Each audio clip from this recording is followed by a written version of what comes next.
How Kimosabe. Howdy friends. I've got something new from Motu here, but I got to admit right off the bat that it's a little bit of a clickbait title here, as you will see in a moment. This is indeed Motu, but like I said, it's not something you expect, probably. So, what do we have here? Sorry for that noise. Something from Motu. An XLR microphone cable? Interesting. And what's this? An MXL microphone? Condenser microphone? Doesn't seem like Motu to me. And what do we got here? Oh, some headphones. Cut out a generic brand here. Closed ear back studio headphones. Good for listening to music, good for producing music, I guess. Probably not the best, but you know, usable. Something like that. My old pair of headphones is starting to die on me where it sometimes goes in and out, so kind of need a new set. So what is all this about here? Well, finally we get to the Motu bit. I'm going to turn it around here so you can see. It's the Motu M2 recording interface, so you can record directly into your computer, so I can record directly into my computer. So this is actually, the brand is Motu, as you can see maybe right here. Flip around on the back, Motu. Here on the top, Motu. Motu M2. So this allows me to record two sources at once. So that could be two microphones or a guitar and a microphone, which will probably be what I'll use most often, or just one source at a time. Plug those straight into the computer, where this will come with you know, some recording software, some, you know, fairly beginner level software, and it'll enable me to record speech stuff for He-Man videos, as well as making music a little easier than my old system. Previously I had a standalone say digital 8-track recorder, which I could plug my guitar or vocals into, record on there, and then have to transfer that manually to the computer. It's a good system. It's nice that it's somewhat limited in its capabilities, so that, you know, makes you be more creative with what you're doing. But this will enable me to do it quite a bit easier. Editing will be a lot easier. Making as many tracks as I want would be a lot easier. So I'm excited for this. The big thing that was funny to me is I've been looking at buying an interface for probably 4 or 5 years, at least 2, seriously. And there's so many out there at the beginner level. This is about $200.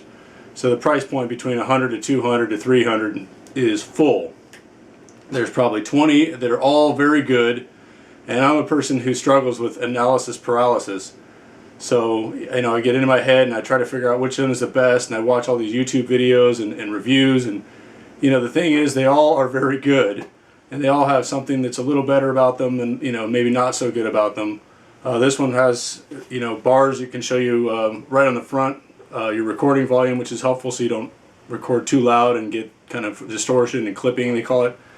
It has good headphone power, I believe, is one of the things, and it has a very quiet noise. It doesn't add a lot of noise to what you're doing. So those are some of the, you know, benefits of this particular device. But anyway, make a long story short here, I picked it because its name was Motu. You know, I just sat there going, which one do I buy? There's all this Volt and Scarlett and ProSonus, Universal Audio. There's just so many brands, and they're all good, like I said. But I ended up picking this one just because it was called Motu. So, you know, for what that's worth, it's kind of goofy. It's a strange way to choose one, but in my world, you know, it makes sense. When you're stuck and you just can't go forward, just pick one and go with it. So, yeah, that's about it. I just want to talk a little bit more about analysis paralysis for those of you who are maybe unfamiliar with it. Some people are more intuitive and make decisions easier. Other people, like me, were overthinkers. People always say, you know, accuse me of being an overthinker. I'm trying to learn to be more intuitive. I'm trying to learn to make decisions based more on If it's a hell yes, then go for it. If anything other than that, then just no for now. Or, you know, if you're not sure, just wait. Don't do it right now. Don't try to make a decision or force a decision. So that's one thing that helps. But I've heard some other stories about analysis paralysis. One, I think, was about, I believe the product was a jam, you know, jelly jam kind of thing. And maybe wrong, maybe it's something else. But let's just say for argument's sake that it was jellies. And the new company had come out and put out something like 20 different flavors of jellies, and they didn't sell well at all. They just had too many, and people couldn't choose. You know, they'd go through and look at them all, and then eventually decide to not buy any of them. They were kind of a boutique brand. So then they went and changed their marketing strategy and had like reduced their number of different kinds to maybe three to five, and suddenly they sold much better. You know, people, when they only had 3 to choose from, it was a lot easier for them to choose which one they wanted than when there was 20. This makes sense to me as someone who finds that, you know, too many options makes it harder to figure out what to do, and, you know, less options inspires my creativity and makes it easier for me to choose. And one other thing that I thought would be interesting to mention, something I learned about advertising from another YouTube video, or advertising, sales, marketing, that kind of thing, was companies found that by having a really expensive model available, they would sell more of the mid-range models. So let's say like you had 3 camera options. One was $200, one was $300, and then you had an elite version for, say, $600. Well, before, when they only had the $100 and the $200 models, they didn't have this elite version, they'd sell a lot more of the $100 camera. But once they introduced the $600 elite one, it's not that they're going to sell a lot of $600 cameras. It's that they raise the percentage of people going for buying the $200 camera. So a lot more people suddenly buy the $200 camera. So I thought that was a really interesting thing. It kind of, to me, explains why there's, you know, all the guitar brands have some really expensive boutique-y guitars that are $7,500, $10,000 and up. You know, they have even fancier ones. And I think the reason is because it makes it a lot easier for the consumer to rationalize buying a $2,000 or $3,000 instrument over, you know, say a $500 or $1,000 instrument.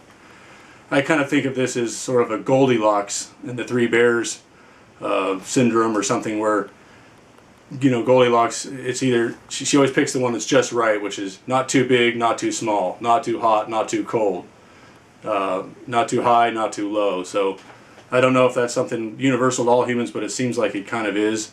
We don't, if there's 3 options, we don't want to buy the cheapest because it sounds like it's you know, kind of trashy and disposable. And most of us, you know, would think, well, we can't afford the top end one, so we go for the medium one. So that's a pretty interesting little thing to note if you guys haven't heard of that, and if you look at your own behavior, if you're guilty of that as well or susceptible to that. I know that I am. I rarely buy the top end anything, but I also tend to not buy the least expensive or most inexpensive either. So anyway, that's about it for this video. I just wanted to show you this. Hopefully it's going to make recording and making videos easier for when I do that. And for any of you who would like me to possibly do some voiceover work for one of your videos, it'll be a lot easier for me now than it was before. Previously, I wasn't at my computer when I would be doing it. I was, you know, in a different room, basically my downstairs versus my upstairs, and I would have to record on that separate device, and then go transfer it to my computer, and then edit it all down, etc. It wasn't the easiest thing, and even my microphones maybe are good microphones, but maybe we'll see how this one is in comparison. It's bigger, so I don't know what that means. Not necessarily better, but it should be a decent microphone. So anyway, yeah, like I said, maybe I'll be able to start doing voiceover work and advertising that, you know, my ability to be a voiceover actor. We'll see if I can get any work doing that. So that's all for now, guys. Thanks for sticking with me as always and clicking on this clickbaity title and seeing that Motu is more than just Masters of the Universe. Alright guys, take care. Happy holidays. Bye for now.